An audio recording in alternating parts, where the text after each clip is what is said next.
JPMorgan puts the odds of a global recession in 2026 at roughly 35%. That's not a certainty, but it's not a rounding error either. Today, we're talking about what that means for your portfolio. This is Money Moves Daily. I'm here to help you cut through the noise and focus on the signals that actually matter for your money. Let's get into it.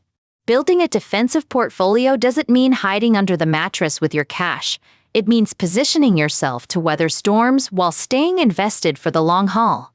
Here's what most people get wrong about defensive investing. They think it means selling everything and waiting for clearer skies. But history tells us a very different story. Missing just the 10 best trading days of a decade can cut your returns in half. That's not a guess, that's what the data shows. So how do you protect yourself without sitting on the sidelines? That's exactly what we're covering today, a framework for balancing defense with opportunity, without abandoning your long-term strategy. Let's set the scene. After strong market performance in 2024 and 2025, investors are facing a more challenging environment.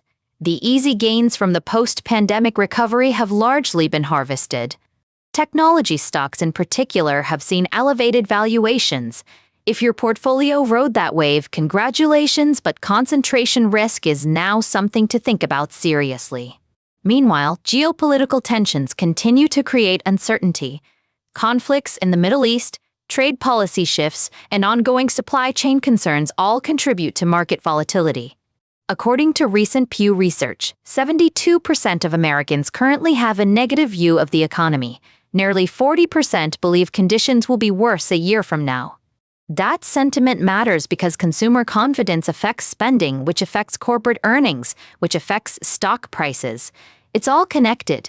The Federal Reserve held rates steady at 3.50 to 3.75% at their January meeting.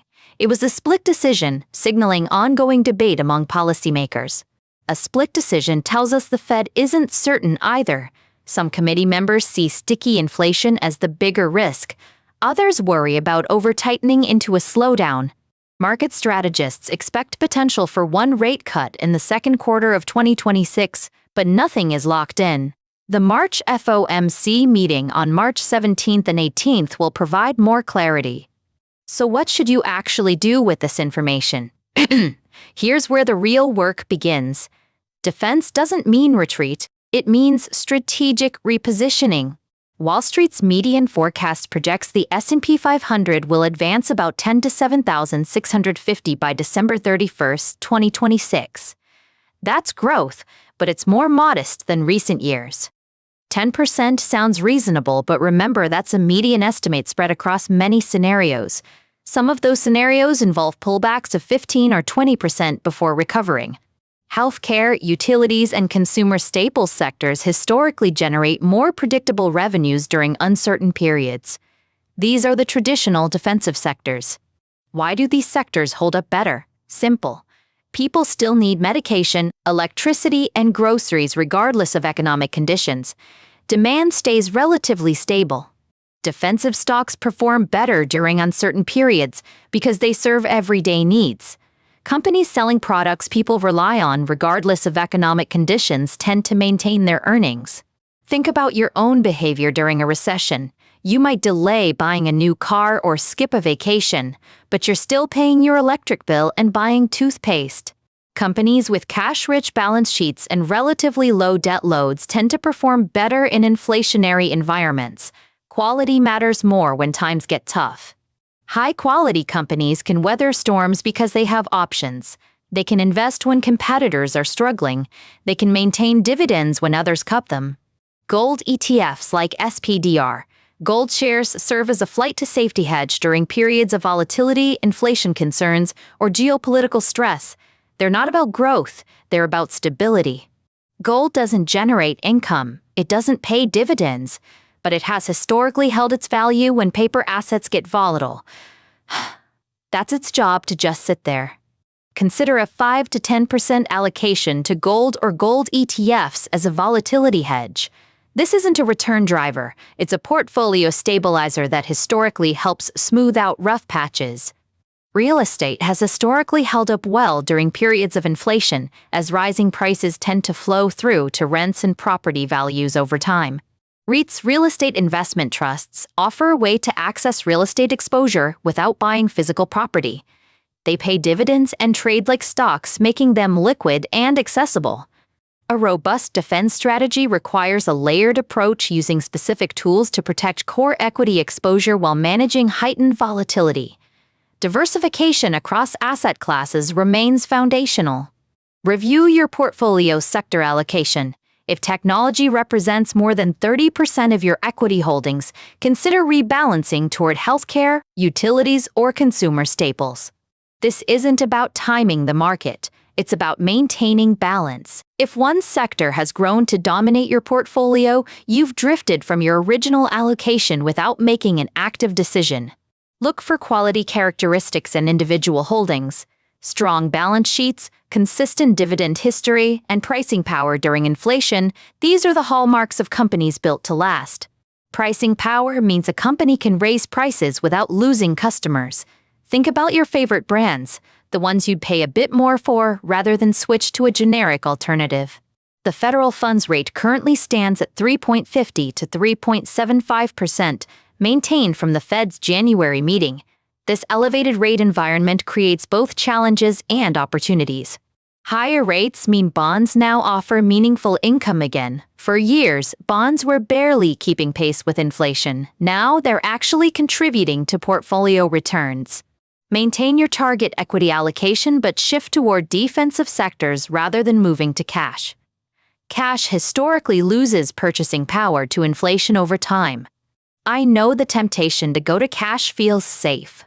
But inflation at current levels means your money is losing value just sitting there.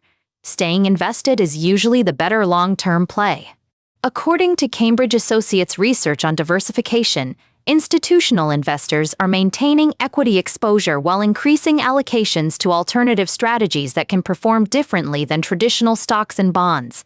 What works for institutions isn't always available to individual investors, but the principle applies. Don't put all your eggs in one basket, even if that basket has been performing well. Review your emergency fund. Having 6 to 12 months of expenses in liquid savings allows you to avoid selling investments during market downturns when prices are depressed. This is about psychology as much as finances. If you know you can cover unexpected expenses without touching your investments, you're less likely to panic sell during volatility. Goldman Sachs Asset Management's 2026 investment backdrop highlights that elevated valuations in some sectors warrant selectivity, with a focus on companies demonstrating sustainable earnings growth. Sustainable earnings growth means companies that can keep growing profits year after year, not one-hit wonders. Look for consistent track records rather than recent spikes. When evaluating individual stocks, focus on fundamentals over momentum.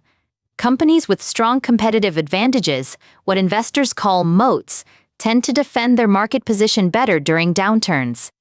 Nasdaq analysis suggests that during stormy economic periods, defensive stocks in healthcare, utilities, and consumer staples provide more stability precisely because demand for their products remains constant.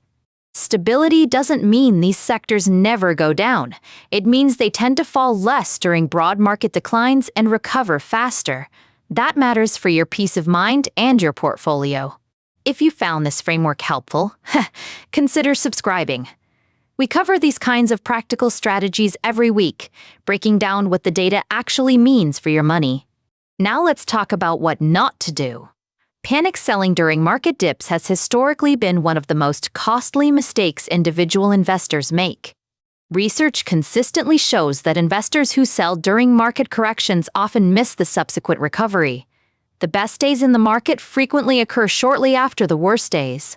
I know it's easy to say don't panic when markets are calm, but building a defensive portfolio now gives you confidence to stay the course when things get choppy. Document your investment strategy in writing. When volatility hits, you'll have something to refer back to that you wrote when you were thinking clearly and not reacting emotionally. This is called an investment policy statement. Professional advisors use them with clients. There's no reason you can't create one for yourself. Even a simple one helps.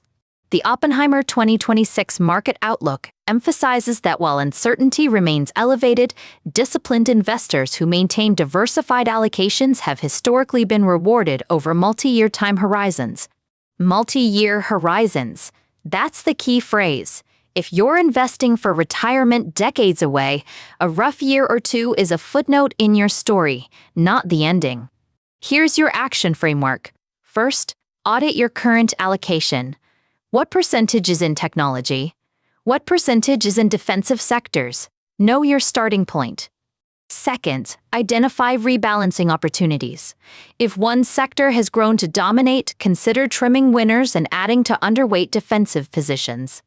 Small adjustments compound over time. Third, stress test your emergency fund. Could you cover 6 months of expenses without touching your investments? If not, building that cushion should be a priority. Fourth, evaluate quality in your holdings. Check balance sheets for debt levels. Look at dividend history for consistency. Research pricing power. Can these companies raise prices without losing customers? And fifth, write down your strategy. A simple one-page document outlining your goals, your allocation targets, and your rules for when you'll rebalance. Future you will thank present you. Notice what's not on this list. Trying to predict exactly when a recession will happen. Betting everything on one sector. Making dramatic moves based on headlines. Defensive investing isn't about predicting the future. It's about building a portfolio that can handle multiple possible futures without requiring you to be right about timing. Remember, past performance does not guarantee future results. The strategies we've discussed today are based on historical patterns that may or may not repeat in exactly the same way. That's not a legal disclaimer trying to scare you. It's a genuine reminder that investing always involves uncertainty. The goal is managing that uncertainty intelligently, not eliminating it. So there you have it, a framework for defensive portfolio positioning in 2026. Not panic, not retreat, just thoughtful preparation for whatever comes next. This content is for educational and informational purposes only and does not constitute financial advice. Always consult with a qualified financial advisor before making investment decisions. Thanks for spending time with Money Moves Daily. If you found value here, a like helps more people find us. I'll see you next time. Stay steady, stay invested, and keep making smart money moves.